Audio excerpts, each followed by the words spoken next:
Olá, alunos da segunda série do ensino médio. Vamos a mais uma aula de língua portuguesa. Eu sou a professora Tayane, estarei acompanhando vocês aí, alunos, professores no chat. Pode mandar as respostas dos alunos, que nós estamos aqui para compartilhar saberes com vocês. E se vocês também quiserem acompanhar a gente pelo nosso Instagram, Língua Portuguesa, CMSP_EM. Língua Portuguesa, CMSP_EM. Será um prazer falar com vocês. E vamos à aula hoje, que está para lá de boa, para lá de legal, com o nosso querido professor Mauro. E aí, professor Mauro, tudo jóia? Tudo ótimo, professora Tayana. Hoje falaremos muito sobre romantismo, vai ser bem bacana, vai ser uma aula legal. Aliás, você que acompanha a gente no Instagram, lá o perfil das aulas do ensino médio, percebeu que hoje a aula de um pouquinho mais cedo foi diferente, né? Então vai lá, dá uma olhadinha, fica à vontade para poder ver. Fizemos até bolo aqui hoje, virou um negócio... foi bolo. Ó, a aula teve uma performance toda Nossa especial, senhora, professor cara, Mauro, foi assim, diferente. ó, caracterizado. Cozinhamos, temperamos, foi um negócio complicado. Com um novo emprego, né, professor Mauro? Nossa, dá pra fazer um bico já, Nossa, né? eu pago o mico, ainda chamo quem não viu o mico para poder ver e pagar mais mico ainda. Mas foi foi bacana. Ficou bom o bolo, gente, ó, ficou delícia. Ficou bacana. Então, gente, olha só. Hoje, mais uma aula, estamos na penúltima aula da sequência 2, então, por favor, continue nos acompanhando e entraremos na semana que vem na sequência 3, então, é isto.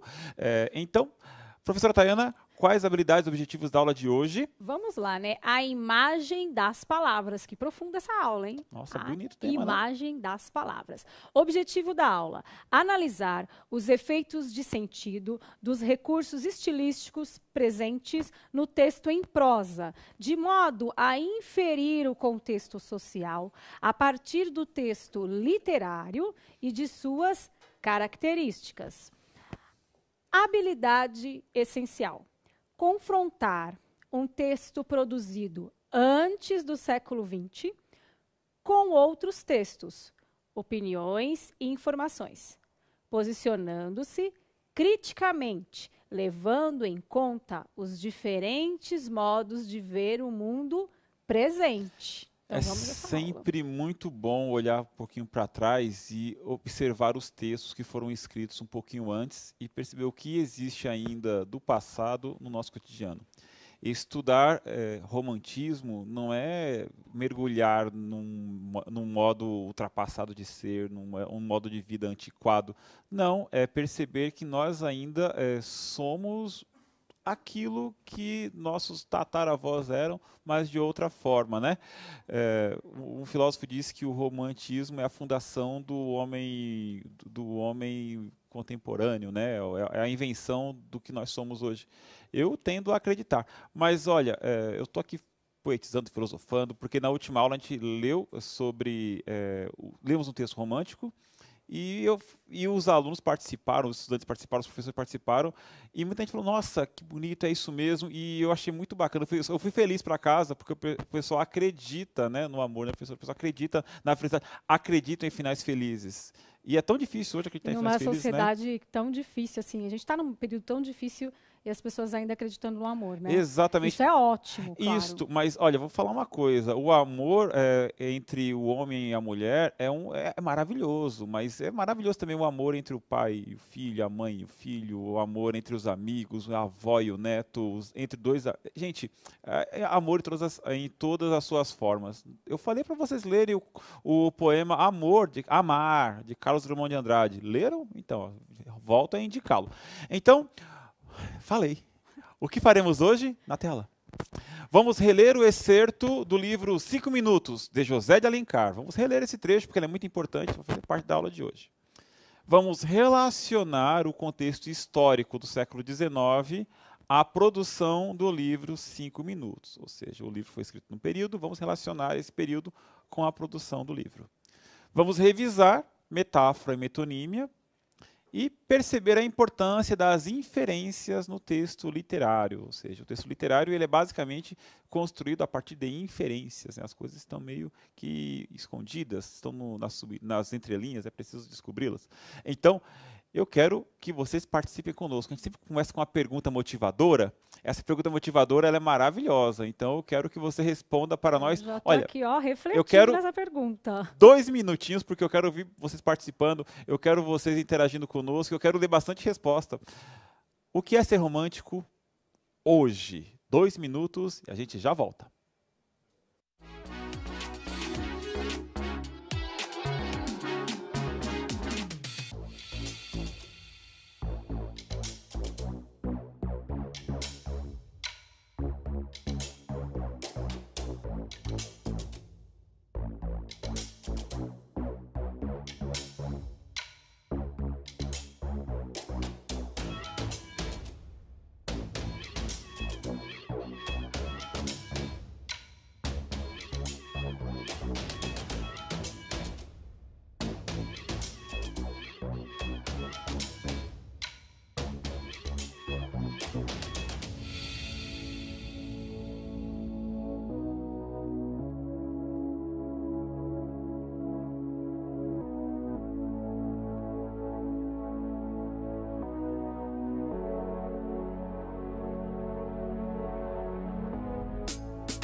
Parece uma pergunta muito fácil, mas ela tem algumas coisas que devemos considerar.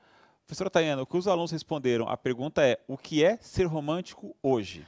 Olha, não é tão fácil assim, porque são opiniões diversas. Vamos primeiro para a professora Samara, que ela fala assim: lidar com corações de pessoas, com pessoas de corações duros e que não têm o mínimo de empatia com o sentimento alheio. Então, lidar com essas pessoas. Ela abriu o coração aí pra gente. Abriu o coração. Quer que eu leia de aluno? Por favor, estamos aqui para isso. A professora Rita manda de um aluno chamado Pedro. Pedro está com a gente aí participando. É largar o celular e dar atenção ao namorado. Eu não sei se o Pedro tem um namorado, está fazendo um clamor aí. Larga o celular e me dá atenção. É isso, dar atenção para quem ama, né? Para o namorado, a namorada, é isso aí. O Gilberto, a Isabel manda do Gilberto. Ser romântico hoje é ser abobado de amores e fazer tudo que a amada gosta e agradar. Tá inspirado. Nossa, abobado de amor? Abobado de amor. Então, a gente está falando do que seria o senso comum, né? Se você fala que é uma pessoa romântica, você é aquela pessoa, não, eu largo o celular, eu vou até a pessoa que eu amo. Não, é você abrir o coração, é você se entregar, ou seja, é o senso comum. Se eu falo que sou uma pessoa romântica, o romantismo, ele foi tão grandioso no pensamento ocidental, no pensamento da humanidade, né? O romantismo é tão grandioso, quando a gente fala que é romântico, as pessoas já criam uma ideia de pessoa que é carinhosa, que entrega flores, que dá atenção para a pessoa amada, que se dedica. Aqui. Pode ler? Claro. Último. A Vitória diz, é mostrar o seu amor em coisas pequenas. E ela fala do amor de verdade. Será que esse amor que o professor Mauro está falando agora... O amor de verdade. É do romântico, professor Mauro? Romântico? Não, no senso comum, tá verdade. Porque quando eu falo para uma pessoa hoje, olha, eu sou uma pessoa romântica. Ah, você é romântico? Ah, então você manda flores, você escreve poesias, você... É o pensamento do senso comum. Porém, todavia, entretanto, contudo... existe o romantismo, um movimento literário que teve começo, meio e fim, que habitou o século XIX. Então, você pode ser uma pessoa romântica hoje nesse contexto que falamos agora, que dialogamos agora. Porém, o que é ser romântico no século XIX? Esta é a pergunta. O que era ser romântico naquele período? Então, para você, a pergunta na tela. 2 minutinhos para você responder para nós. O que era ser romântico no período conhecido como romantismo? Então, 2 minutos e já voltamos.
que era ser romântico, né? No período do romantismo. A professora Rita manda a resposta da aluna Márcia, que ela fala, era idealizar as coisas. A mulher, principalmente, isso fala a aluna Márcia. A Procibele fala na questão de idealizar a mulher amada. A professora Isabel manda mais uma resposta do Gilberto, que ele fala, no romantismo, o pessoal morria de amor. Exageradamente. Era o mal do século. Eu nunca faria isso. Ele já fala e já se compara.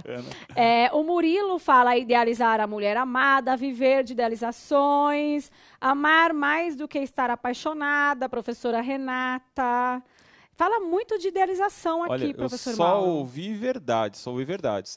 O grande ponto é a gente organizar tudo isso, porque o romantismo, ele é muito importante, o pensamento é importante, mas ele não é único.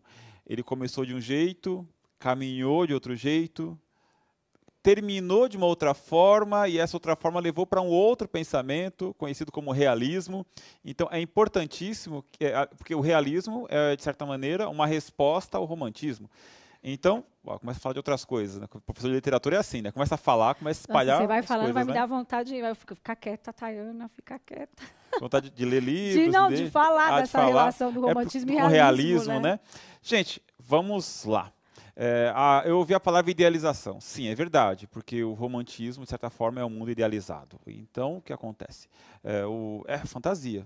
Eu busco na mulher amada, principalmente, como os professores disseram, como vocês disseram, o ideal de pessoa a ser conquistada. O casamento, por exemplo, seria o final feliz. A conquista da pessoa amada e como o ideal de, olha, é isto, é a felicidade. Esse que é o único sentido da vida, né? Suprema, felicidade suprema, buscar um casamento. Olha, por que que isso é bacana? É bacana porque você está acreditando no amor. Por que isso é ruim?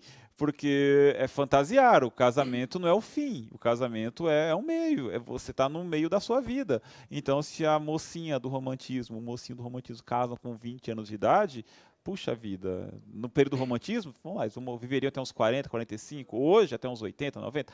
Então, colocar todas as fichas da felicidade em um relacionamento é o que o romantismo fazia. Né? Então é isto. E a questão do pai também guardar muito a filha, né? Vários livros que você trouxe aqui pra gente falou sobre isso.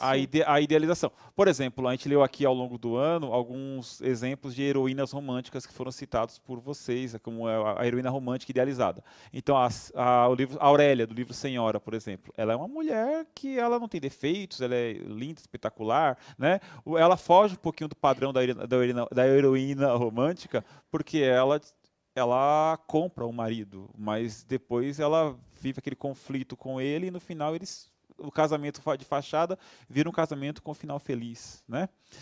No livro que a gente vai citar nessa aula, os 5 minutos, você tem um rapaz que conhece uma moça no ônibus e olhar a mulher, sentir o cheiro, o perfume dela, já faz ele se apaixonar. Gente, na vida real, um pouco diferente. Você acreditar que só porque você sentiu o cheiro da pessoa amada, você vai ser feliz com ela, é um pouco complicado. Então, como eu proponho...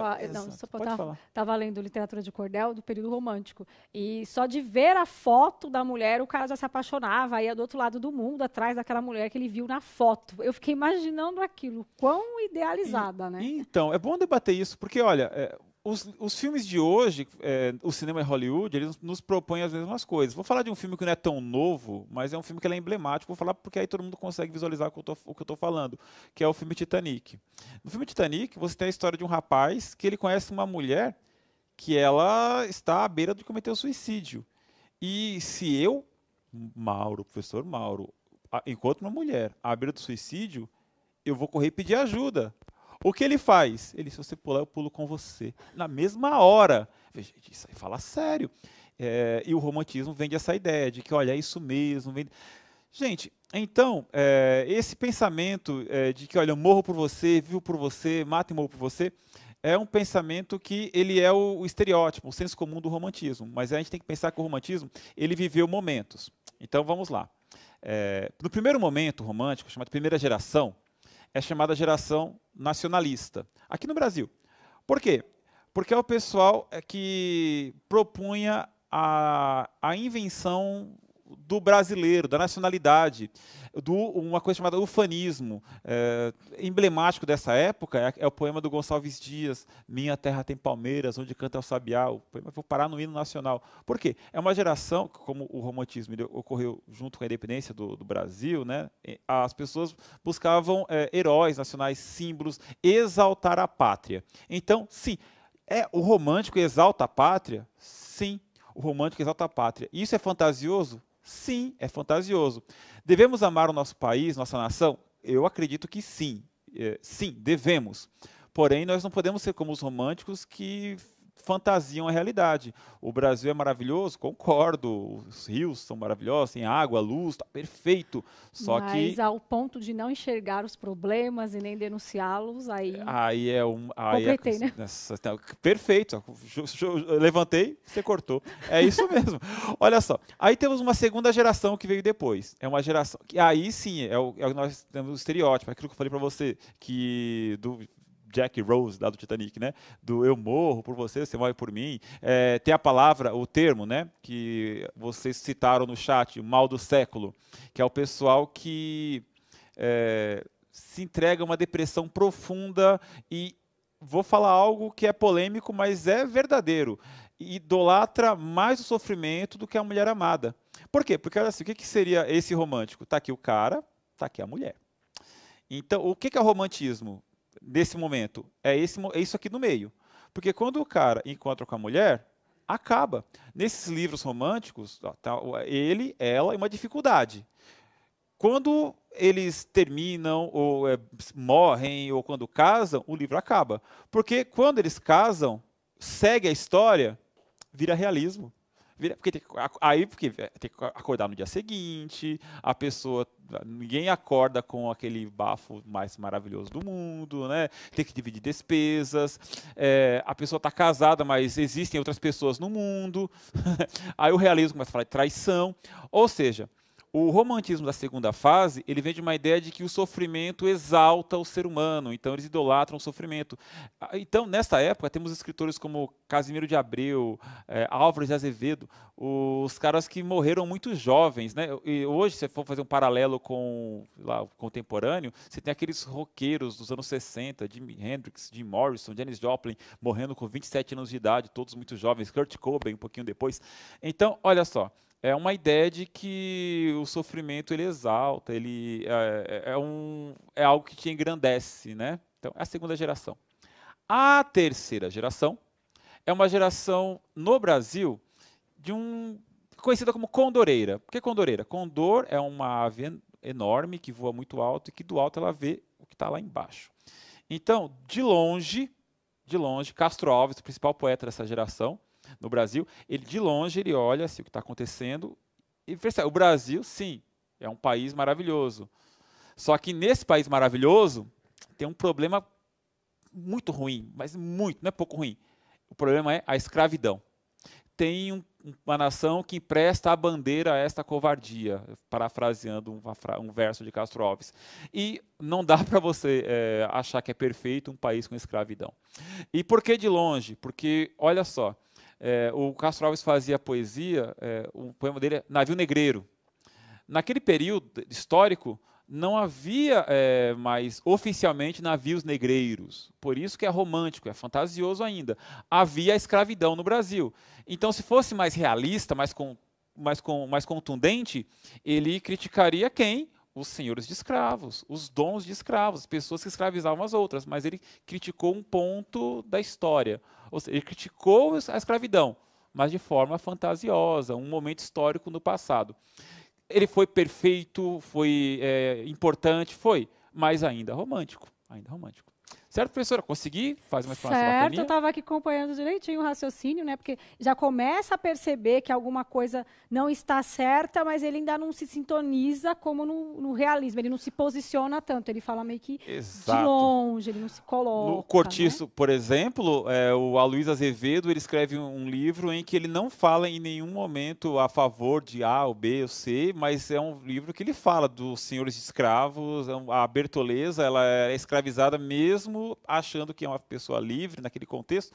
Então, ali é mais realidade, né? Muito mais realidade que chama de naturalismo, mas é outro momento. Ou seja, resumindo, primeira geração, a geração chamada de ufanista.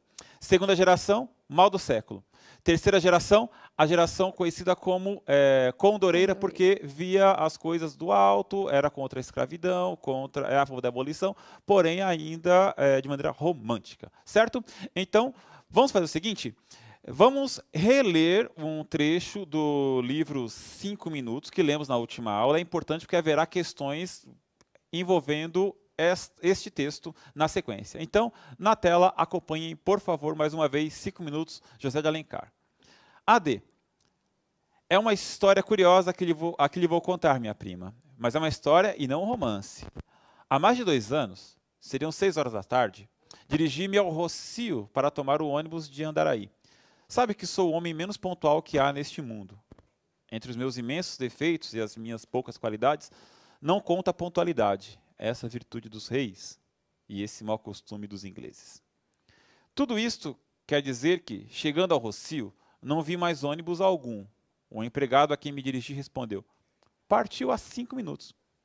Resignei-me e esperei pelo ônibus de 7 horas. Anoiteceu. Fazia uma noite de inverno, fresca e úmida. O céu estava calmo, mas sem estrelas. A hora marcada, chegou o ônibus e apressei-me a ir tomar o meu lugar. Procurei, como costumo, o fundo do carro, a fim de ficar livre das conversas monótonas dos recebedores. O canto já estava ocupado por um monte de sedas, que deixou escapar-se um ligeiro farfalhar, aconchegando-se para dar-me lugar. Sentei-me. Prefiro sempre o contato da seda à vizinhança da casimira ou do pano. O meu primeiro cuidado foi ver se conseguia descobrir o rosto e as formas que se escondiam nessas nuvens de seda e de rendas. Era impossível. Além de a noite estar escura, um maldito véu que caía de um chapeuzinho de palha não me deixava a menor esperança. Resignei-me. E assentei que o melhor era cuidar de outra coisa.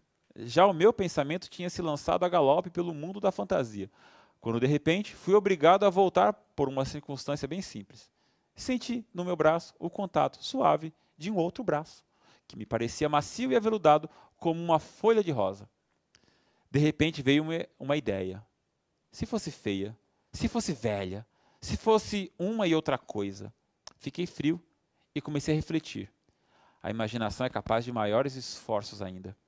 Nesta marcha, o meu espírito, em alguns instantes, tinha chegado a uma convicção inabalável sobre a fealdade de minha vizinha. Para adquirir a certeza, renovei o exame que tentara a princípio. Estava tão bem envolvida no meu mantelete e no seu véu que nem um traço do rosto traía o seu incógnito. Mas uma prova. Uma mulher bonita deixa-se admirar e não se esconde como uma pérola dentro da sua ostra. Decididamente era feia, enormemente feia. Nisto, ela fez um movimento entreabrindo o seu mantelete e um bafejo suave de aroma de sândalo exalou-se. Não admire, minha prima, tenho uma teoria a respeito dos perfumes. A mulher é uma flor que se estuda como uma flor do campo, pelas suas cores, pelas suas folhas e, sobretudo, pelo seu perfume. Dada a cor predileta de uma mulher desconhecida, o seu modo de trajar e o seu perfume favorito. Vou descobrir com a mesma exatidão de um problema algébrico se ela é bonita ou feia. De todos esses indícios, porém, o mais seguro é o perfume. E isto por um segredo da natureza, por uma lei misteriosa da criação que não sei explicar. Era bela. Tinha toda a certeza, desta vez, era uma convicção profunda e inabalável. Era bela. Mas não a podia ver por mais esforços que fizesse. Vi uma sombra passar diante de meus olhos no meio do ruge-ruge de um vestido, e quando dei acordo de mim, o carro rodava e eu tinha perdido a minha visão. Ressoava-me ainda ao ouvido uma palavra murmurada, ou antes, suspirada, quase imperceptivelmente. Não te escudar de mim. Lancei-me fora do ônibus, caminhei à direita e à esquerda, andei como um louco até 9 horas da noite. Nada. Gente, reler é tão mais importante do que ler, né? Se você tem um pessoal aí, eu falo um pessoal aí porque é um escritor que eu não me lembro o nome, ele disse, se você não releu, você não leu. Então, lemos de novo. E só para poder organizar o nosso pensamento, na tela, a descrição minuciosa se preocupa em desvendar cada olhar do narrador, como se ele estivesse com uma câmera nas mãos. apontada para o céu. A câmera mostra a noite sem estrelas e depois o ônibus com o lugar preferido ocupado. Então você imagina assim, que o narrador ele está com o foco, ele mostra aqui, depois ele mostra ali, ele vai mostrando, vai olhando, ou seja, ele aponta o olhar de narrador para onde ele quer que você veja. Isso é importantíssimo. Mostra que ele é um excelente escritor. Ele vai apontando. Então, vamos para a primeira pergunta dessa parte da aula. Metonímia. Sentei-me. Prefiro sempre o contato da seda, a vizinhança da casimira ou do pano. Tem uma metonímia aí. Explique a metonímia presente no texto. 1 minuto e já voltamos.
E vamos lá as respostas dos nossos alunos e professores. A Prohelena responde o tecido, as roupas. A professora Estela fala seda no lugar do tecido. A Proana fala seda, casmira, pano substitui o tecido. Então, eles falam muito nessa questão do tecido, o tipo de tecido. Metonímia é a parte pelo todo. Então, olha que bacana. A seda representa o todo, que é o pano, o tecido. Seda, o toque da seda, que é o pano, o tecido. E eu posso ir além. O toque da seda é parte da mulher amada e ajudou-o a se apaixonar por ela. Então, ou seja, a seda é a parte do todo, que é o tecido, e o tecido é parte da mulher amada, ou seja, de parte para o todo, ou seja, isso é a metonímia. Certo? Mais gente participando? Eles falam a questão também do tecido e a casmira, que é a substituição do homem, né? Tem a mulher, que é a seda, homem, casmira. É isso que a professora Eliana fala. Certo? Isso, a casimira e a seda, ou seja, eles se tocando. Nossa, perfeito, é isso mesmo, bacana. Isso é. Mas, acho que não tem mais o que falar. Metáfora. O meu primeiro cuidado foi ver se conseguia descobrir o rosto e as formas que se escondiam nessas nuvens de seda e de rendas. De novo, o meu primeiro cuidado foi ver se conseguia descobrir o rosto e as formas que se escondiam nessas nuvens de seda e de rendas. Como a metáfora potencializa o sentido do texto? 1 minutinho e já voltamos.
Nós continuamos aqui com a participação dos nossos alunos.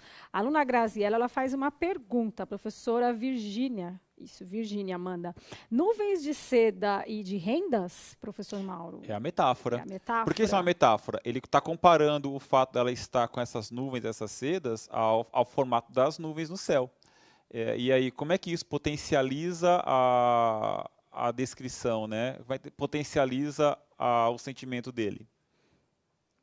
Tem participação? Responderam?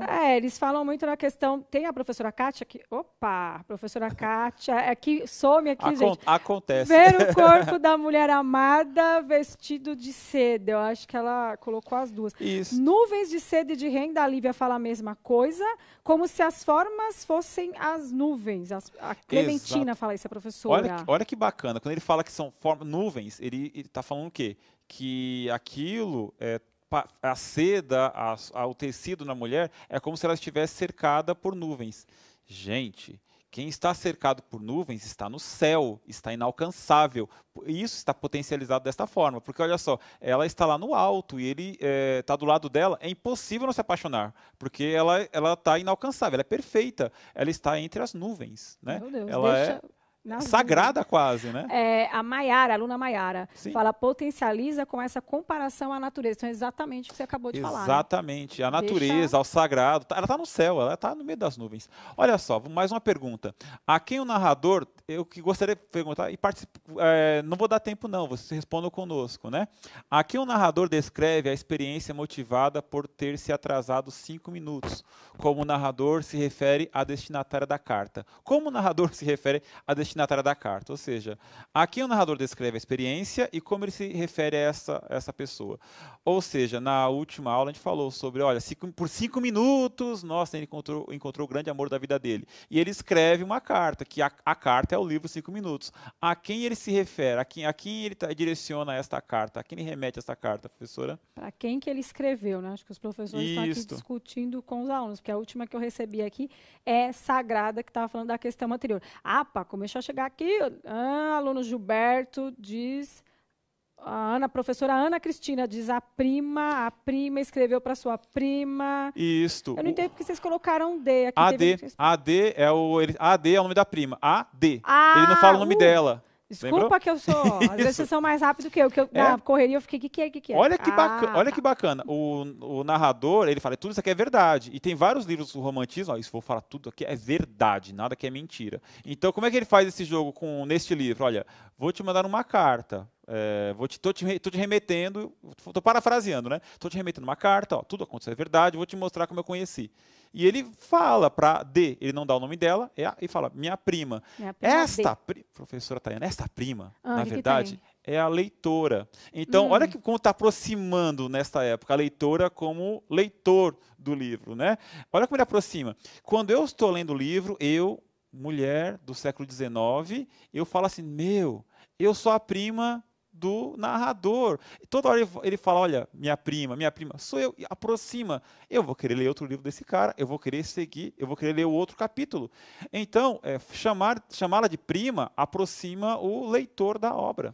Para você se sentir mais acolhido ali quando você está lendo aquela... Exatamente, sentir próximo. Entendi. Essa AD agora. AD sou eu sou a prima quando estou lendo. É você quando você está lendo. É isso. Outra pergunta também para a gente responder aqui junto. Qual a diferença entre metonímia e metáfora? E no geral, não só no livro, no geral. Qual a diferença entre metonímia e metáfora? O que é uma metonímia? O que é uma metáfora? Participem no chat, respondam. Enquanto isso, a gente vai explicando aqui, conversando. Vamos esperar as respostas aparecerem. Então, gente, o que é uma metonímia? Qual a diferença? Enquanto o pessoal participa, eu vou explicando aqui mais ou menos. Olha, metonímia aqui foi a questão da seda, né, que remete ao tecido, que remete à mulher, a casimira, que remete ao tecido, que remete a ele. E a metáfora é o fato dele ficar comparando ela com as nuvens, né? As roupas dela pareciam nuvens, né? Então, é bacana isso. Então, qual a diferença entre metáfora e metonímia? Estão participando? É que eles estão no delay aqui. Que essa pergunta é mais complexa mesmo. Para prima, porém não chega a citar o nome dela. O Thiago está falando, está caindo ainda outras. Eu vou explicar, porque assim, senão a aula termina, estamos indo para o final. Metonímia é a parte pelo todo. Tem aqui. Oi. A Maria Isabel. Ai, meu Deus, fica quieta aqui. Metáfora, que está caindo tudo de uma vez. Metáfora é uma forma de comparação. Isso. E a metonímia é uma parte pelo todo. E quem respondeu foi a Maria Isabel, da professora Vivian. Exatamente. Eu estou comparando ela com as nuvens, fiz uma metáfora, mas eu não estou comparando, estou falando, o tecido, são as nuvens, então, metáfora. Eu falei que esse tecido remete ao que ela é, ou seja, é a parte pelo todo, metonímia. Então é isso, perfeito, é isso mesmo. Então, mais uma pergunta para vocês. Essa a gente falou no comecinho da aula, o que significa fazer inferências? O que é fazer inferência? É uma habilidade. Então, inferir. O que é inferir? Então pode voltar para mim, porque essa eu respondo diretamente. Eu sei que eu pedi a participação de vocês, mas senão a gente vai acabar correndo muito no final. Deduzir. Exato, deduzir. É você ler nas entrelinhas. Olha só, eu falo para você assim, ó, o senhor está faltando com a verdade. Eu estou falando que está falando com a verdade. Nas entrelinhas, você está mentindo, você é mentiroso. Você não está sendo honesto comigo. Ou seja, o que está obscuro. Quando ele fala que muita coisa que ele está dizendo aí, ele está, na verdade, a gente começa a perceber que ele está falando que está se apaixonando por ela. Só como a gente vai perceber isso? Nas inferências. Ele podia falar, olha, entrei no ônibus, me apaixonei. Que chato, que falta magia, falta brilho. E aí nas entrelinhas a gente percebe. A capacidade de fazer inferências é a habilidade de leitura mais importante, na minha humilde opinião. Você começa a ler o que está subentendido, lê o subentendido. Você lê o que não está expresso claramente. Ler nas entrelinhas, né? Os professores estão aqui explicando. Ótimo, perfeito. Ler nas entrelinhas.